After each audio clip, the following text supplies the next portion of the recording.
여러분, 어떤 건 한 번 듣고도 바로 기억이 나는데 또 어떤 건 수십 번을 들어도 머리에 안 들어오는 경험이 있으시죠? 그건 우리의 뇌가 정보를 받아들이는 방식 때문인데요. 바로 스키마라는 정신적인 틀 때문입니다. 스키마는 마치 뇌 속의 지도 같은 건데요. 새로운 정보를 이미 아는 것과 연결해서 이해하도록 도와주는 역할을 합니다. 예를 들어 우리가 카페라는 말을 들으며 따뜻한 커피, 아늑한 테이블, 잔잔한 음악, 사람들 대화 소리 이런 게 떠오르시죠? 이게 바로 여러분의 카페 스키마입니다. 한국인인 우리는 이미 한국어로 세상을 이해하는 한국어 스키마를 기본으로 깔고 있습니다. 그래서 밥 먹었어? 라는 말을 들으면 이게 진짜 밥을 먹었는지 물어보는 게 아니라 가벼운 안부 인사의 일종이라는 걸 바로 알아차릴 수가 있죠. 영어로 똑같이 Did you eat? 이야기를 하면 영어 원어민들은 고개를 갸우뚱할 거예요. 얘가 갑자기 왜 밥 얘기를 하지? 내가 밥 먹은 게 왜 궁금하지?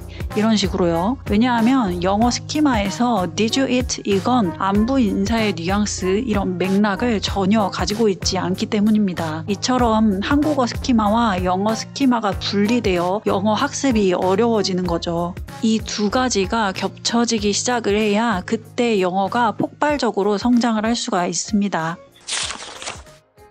모국어 스키마와 영어 스키마를 겹치게 하기 위해서는 우선 영어 스키마를 만들어야 되겠죠. 이렇게 영어 스키마를 만들기 위해선 먼저 영어에 의미 있는 노출이 필요합니다. 무작정 단어를 외우거나 문법책을 파는 게 아니라 뇌가 이건 진짜야 라고 느낄 수 있는 문맥 속에서 영어를 만나야만 하는 거죠. 제가 추천하는 방법 중에 하나는 오디오북과 원서를 함께 읽는 집중 듣기 방법입니다. 오디오북으로 들으면서 책을 따라 읽는 거죠. 이 방법이 왜 좋냐면 뇌는 같은 정보를 눈과 귀로 동시에 처리하면서 훨씬 더 깊게 기억을 할 수 있게 된다고 해요. 게다가 원어민의 억양이나 리듬, 감정까지도 자연스럽게 스며드는 효과가 있습니다. 듣고 읽는 이 속도를 따라가는 게 어려우시다면 먼저 읽기를 통해서 내용을 이해해 보세요. 그리고 나서 오디오를 틀고 책을 함께 읽어보는 거죠. 이 영어의 속도감이 몸에 배기 시작을 합니다. 이 과정을 끝내셨다면 마지막으로 오디오만 또 따로 들어보세요. 처음엔 단어 하나하나를 한국어로 해석하려고 애를 썼던 뇌가 점점 문장 전체를 감각적으로 이해하게 되는 걸 느끼실 거예요. 이게 바로 영어 스키마가 자리 잡는 순간이 됩니다.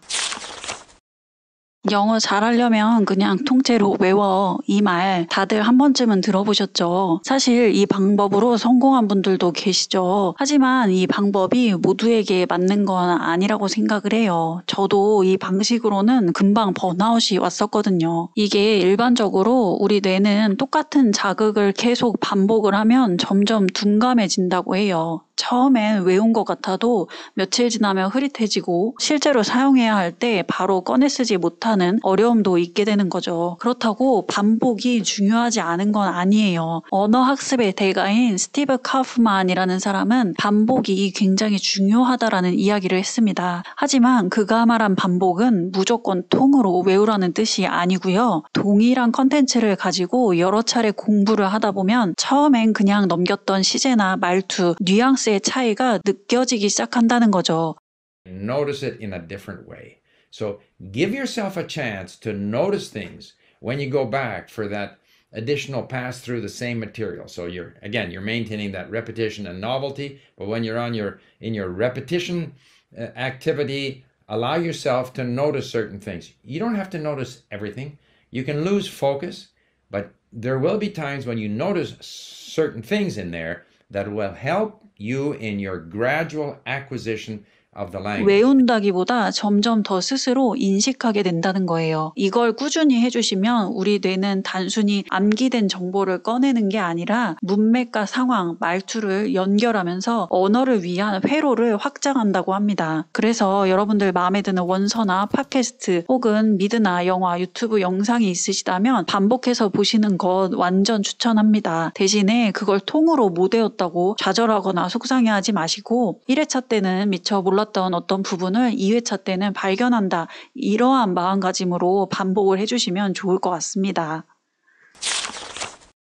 반복의 효과를 극대화하려면 다양한 맥락에서 같은 단어나 표현들을 자주 만나는 게 중요한데요. 저는 더 데일리 스토익이라는 책을 필사하곤 하는데요. 어느 날인가 스테러스 쿼오라는 표현을 만나게 되었어요. 현상 유지라는 뜻을 가지고 있고 지금의 상태를 그대로 유지한다라는 뜻인 거죠. 이거 단어도 멋지게 생기고 표현도 멋진 표현이네. 근데 뭐 이걸 내 실생활에 쓸 수는 없을 것 같고 이런 생각을 하고 그냥 넘어갔거든요. 그리고 나서 이 단어는 이제 좀 까맣게 잊고 있었죠. 그런데 어느 날 로제의 인터뷰를 보는데 로제가 이 단어를 딱 쓰는 거예요. My question is like getting married and getting a house. Like, why is that the status quo of being happy?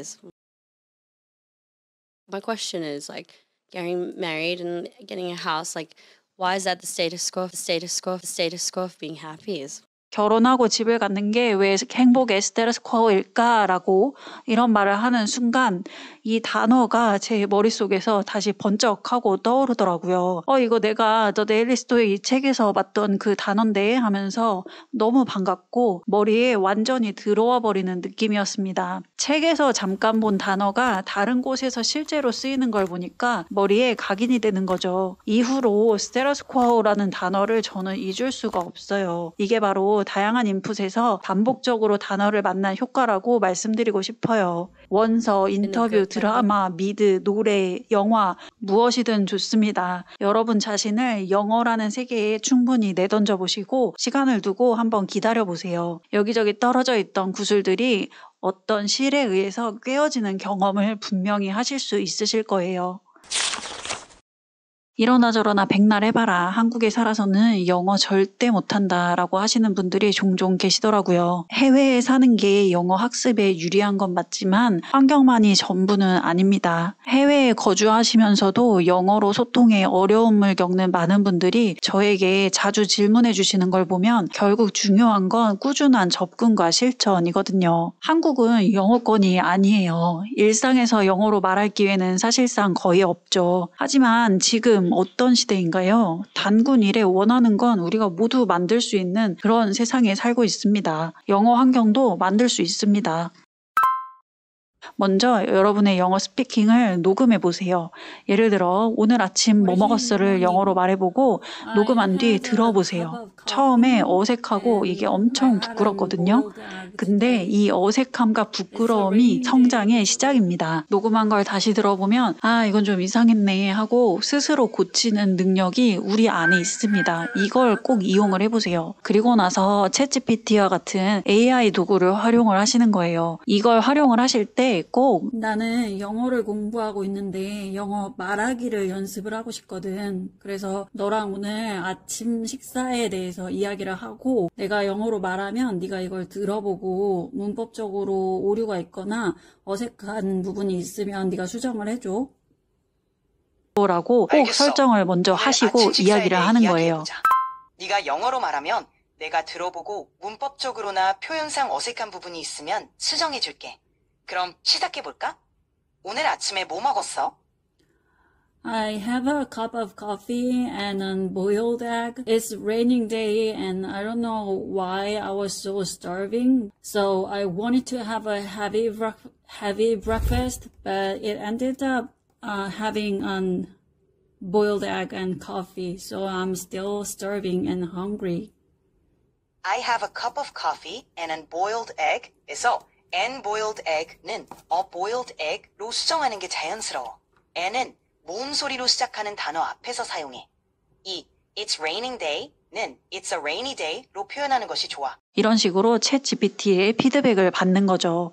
이 피드백을 통째로 외우려 하지 마시고 핵심 표현 정도만 익히시는 데 집중을 하시는 거예요. 앞에서도 말씀해드렸듯이 통으로 암기하는 방법보다는 이런 핵심 어휘들을 먼저 집중을 해주시고 이러한 표현들을 다양한 상황과 다양한 시제, 다양한 형태로 바꿔 쓸 수 있는 이 유연성에 대한 훈련을 해주시는 게 결국에는 훨씬 더 영어 스피킹을 유창하게 하실 수 있는 방법이 된답니다. 그리고 또 하나의 방법은 하루에 딱 한 문장 영어로 일기를 써보시는 거죠. 예를 들어 I feel happy because I talked to my friend 이런 간단한 문장도 좋고 처음엔 틀려도 괜찮습니다.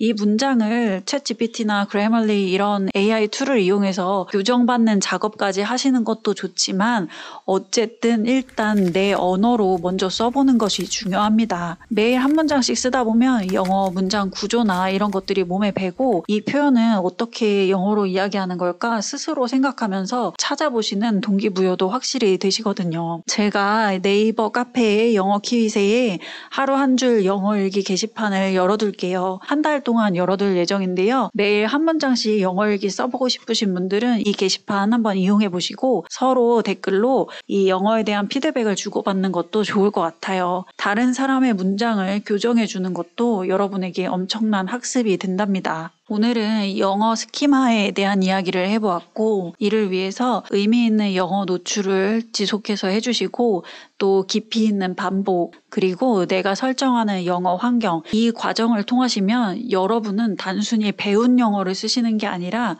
내가 표현하고 싶은 말 내가 정말 쓸 수 있는 영어를 이 과정을 통해 만들 수 있게 되실 거예요. 그리고 이 세 가지를 동시에 하시더라도 늘 중요한 건 내가 하루에 할 수 있는 양 그리고 지속할 수 있는 양을 스스로 설정하시는 것이 굉장히 중요합니다. 많은 양을 한꺼번에 하다 보면 번아웃이 금방 올 수 있어서 어렵고요. 많은 양을 한꺼번에 욕심내서 하시려고 하시기보다는 매일매일 작은 성공의 경험을 쌓을 수 있는 그런 양으로 여러분들 영어 공부를 전반적으로 세팅해 보시면 좋을 것 같아요.